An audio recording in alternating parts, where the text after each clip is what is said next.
لبیک اللہم لبیک لبیک۔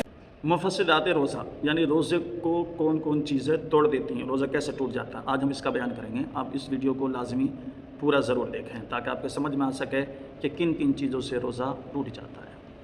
نمبر 1، کھانے پینے یا ہم بستری کرنے سے روزہ جاتا رہتا ہے جبکہ روزہ دار ہونا یاد ہو۔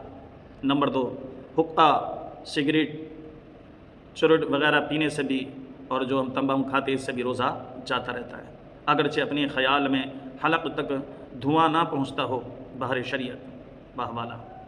نمبر 3، پان یا صرف تمباکو کھانے سے بھی روزہ جاتا رہے گا اگرچہ آپ بار بار اس کی پیک تھوکتے رہتے ہیں کیونکہ حلق میں اس کے باریک اجزاء ضرور پہنچتے ہیں بہر شریعت کا حوالہ۔ یہ در مختار کی حدیث ہے۔ نمبر 4، شکر وغیرہ ایسی چیز جو منہ میں رکھنے سے گھل جاتی ہے، منہ میں رکھی اور تھوک نکل گئے، روزہ جاتا رہا۔ نمبر 5، دانتوں کے درمیان کوئی چیز چنے کے برابر یا زیادہ تھی، اسے کھا گئے، یا کم ہی تھی مگر منہ سے نکال کر پھر کھا لی تو روزہ ٹوٹ گیا۔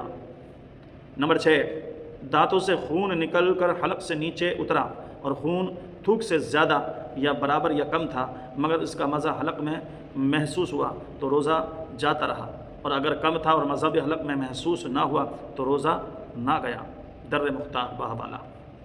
نمبر 7، روزہ یاد ہونے کے باوجود حقنہ لیا یا ناک کی نتنوں سے دوائی چڑھائی یا کان میں تیل ڈالا یا تیل چلا گیا، روزہ جاتا رہا، البتہ پانی کان میں چلا گیا یا ڈالا تو روزہ نہ گیا۔ باہوالا عالمگیری۔ نمبر 8، کان میں دوا ڈالنے سے روزہ ٹوٹ جاتا ہے۔ نمبر 9، کلی کر رہے تھے بلا قصد پانی حلق سے اتر گیا یا ناک میں پانی چڑھایا اور دماغ کو چڑھ گیا، روزہ جاتا رہا مگر جب کہ روزہ دار ہونا بھول گیا ہو تو نہ ٹوٹے گا، اگر یاد نہ ہو تو نہیں ٹوٹے گا، اور یاد ہے تو ٹوٹ جائے گا۔ اگرچہ قصدن ہو، یوں ہی روزے دار کی طرف سے کسی نے کوئی چیز پھینکی، وہ اس کے حلق میں چلی گئی، روزہ جاتا رہا۔ باہوالا عالمگیری۔ نمبر 10، سوتے میں یعنی نیند کی حالت میں پانی پی لیا یا کچھ کھا لیا یا منہ کھلا ہوا تھا، پانی کا قطرہ یا بارش کا اولا حلق میں چلا گیا، روزہ جاتا رہا۔ نمبر 11، دوسرے کا تھوک نگل لیا یا اپنا ہی تھوک ہاتھ میں لے کر نگل لیا تو روزہ جاتا رہا۔ باہوالا عالمگیری۔ جب تک تھوک یا بلغم منہ کے اندر موجود ہو اسے نگل جانے سے روزہ نہیں جاتا، بار بار تھوکتے رہنا ضروری نہیں۔ نمبر 12، منہ میں رنگین ڈورا وغیرہ رکھا جس سے تھوک رنگین ہو گیا پھر وہی رنگین تھوک نکل گئے تو روزہ جاتا رہا۔ باہوالا عالمگیری۔ نمبر 13، آنسو منہ میں چلا گیا اور آپ اسے نگل گئے، اگر قطرہ 2 قطرہ ہے تو روزہ نہ گیا اور زیادہ تھا کہ اس کی نمکینی پوری منہ میں محسوس ہوئی تو جاتا رہا۔ پسینے کا بھی یہی حکم ہے۔ باہوالا عالمگیری۔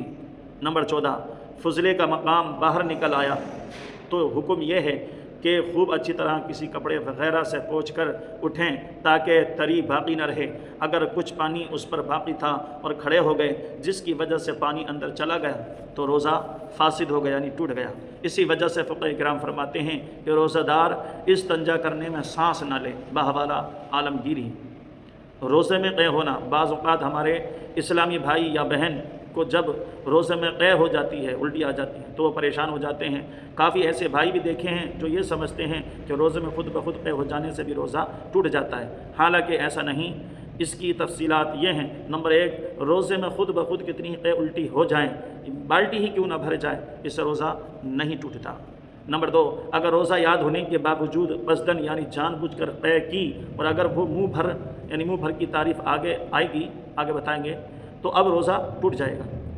نمبر 3، قصدن منہ بھر ہونے والی قے سے بھی روزہ اس صورت میں ٹوٹے گا جبکہ قے میں کھانا یا پانی یا صفرا یعنی کڑوا پن یا خون آئے۔ نمبر 4، اگر قے میں صرف بلغم نکلا تو روزہ نہیں ٹوٹے گا۔